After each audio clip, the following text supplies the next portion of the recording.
Good morning students, welcome to everyone. Class third B. आज हम chapter number 3 पढ़ेंगे, शब्द विचार।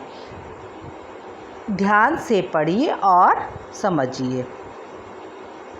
इस चैप्टर में आपको क्या दिया है? ध्यान से पढ़िए और समझिए।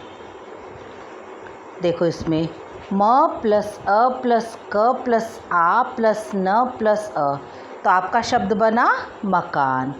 प प्लस आ प्लस ठ प्लस आ प्लस श प्लस आ प्लस ल प्लस आ, ये बना आपका पाठशाला। इसमें आपको वर्णों को जोड़ जोड़ के लिखना और शब्द बनाना सीखना है।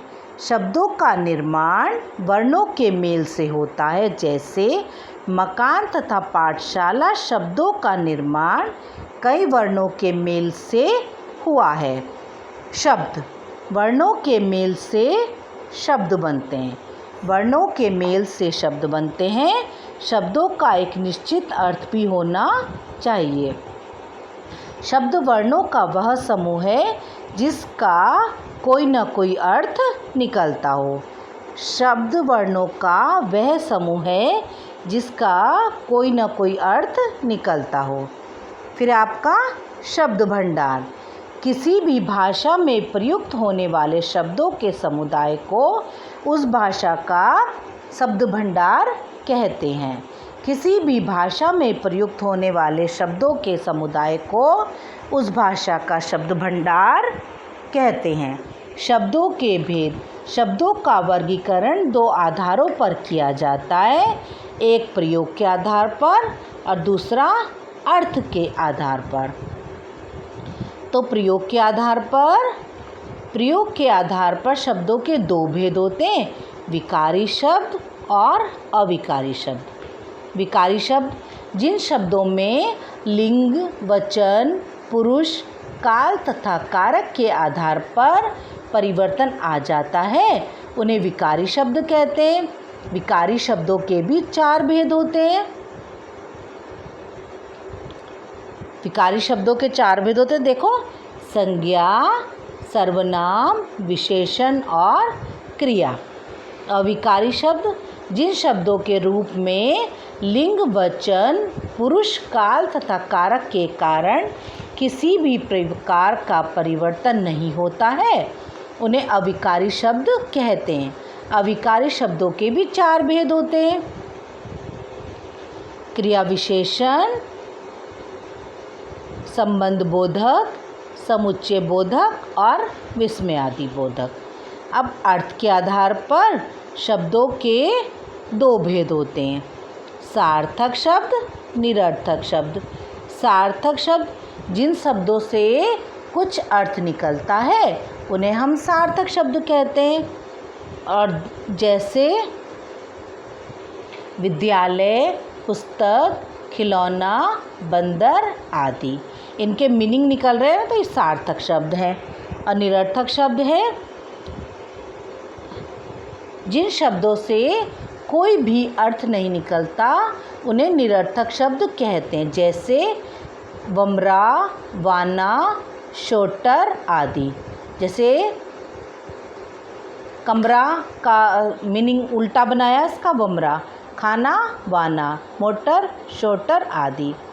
ऊपर लिखे शब्दों में वमरा, वाना तथा शोटर आदि का कोई भी अर्थ नहीं है, अतः ये शब्द निरर्थक शब्द हैं। इन शब्दों का व्याकरण में कोई भी स्थान नहीं है।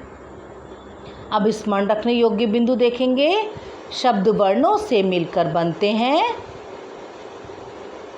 शब्द वर्णों से मिलकर बनते हैं।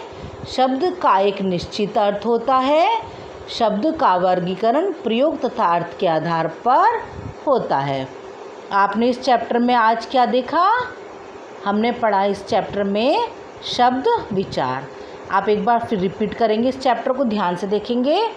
ध्यान से पढ़िए और समझिए। इसमें आपको शब्द वर्णों को मिला के शब्द बनाना सिखाया है। देखो, मकान, पाठशाला।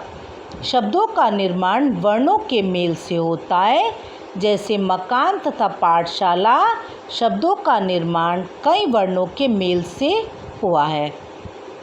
तो आपको समझ में आया, वर्णों के मेल से शब्द बनते हैं और शब्दों का एक निश्चित अर्थ भी होना चाहिए। शब्द वर्णों का वह समूह है जिसका कुछ न कुछ अर्थ निकलता हो। अब है शब्द भंडार। किसी भी भाषा में प्रयुक्त होने वाले शब्दों के समुदाय को उस भाषा का शब्द भंडार कहते हैं। शब्दों के भेद। शब्दों का वर्गीकरण दो आधारों पर किया जाता है, प्रयोग के आधार पर और अर्थ के आधार पर। प्रयोग के आधार पर शब्दों के दो भेद होते हैं, विकारी शब्द, अविकारी शब्द। विकारी शब्द जिन शब्दों में लिंग, वचन, पुरुष, काल तथा कारक के आधार पर परिवर्तन आ जाता है उन्हें हम विकारी शब्द कहते हैं। और विकारी शब्दों के भी चार भेद होते हैं, संज्ञा, सर्वनाम, विशेषण, क्रिया। अविकारी शब्द जिन शब्दों के रूप में लिंग, वचन, पुरुष, काल तथा कारक के कारण किसी भी प्रकार का परिवर्तन नहीं होता है उनको अविकारी शब्द कहते हैं। अविकारी शब्दों के भी चार भेद होते हैं, क्रिया विशेषण, संबंध बोधक, समुच्चय बोधक, विस्मयादि बोधक। अर्थ के आधार पर शब्दों के दो भेद होते हैं, सार्थक शब्द, निरर्थक शब्द। सार्थक शब्द जिन शब्दों से कुछ अर्थ निकलता है उनको सार्थक शब्द कहते हैं, जैसे विद्यालय, पुस्तक, खिलौना, बंदर आदि। निरर्थक शब्द जिन शब्दों से कोई भी अर्थ नहीं निकलता है उनको हम निरर्थक शब्द कहते हैं, जैसे वमरा, वाना, शोटर आदि। ऊपर लिखे शब्दों में वमरा, वाना तथा शोटर आदि का कोई भी अर्थ नहीं है, अतः ये शब्द निरर्थक शब्द हैं। इन शब्दों का व्याकरण में कोई भी स्थान नहीं है। स्मरण रखने योग्य बिंदु, शब्द वर्णों से मिलकर बनते हैं, शब्द का एक निश्चित अर्थ होता है, शब्द का वर्गीकरण प्रयोग तथा अर्थ के आधार पर होता है। आज आपने चैप्टर की रीडिंग करी है, आपको अच्छे से चैप्टर रीड करना है और समझना है। Thank you and have a nice day students.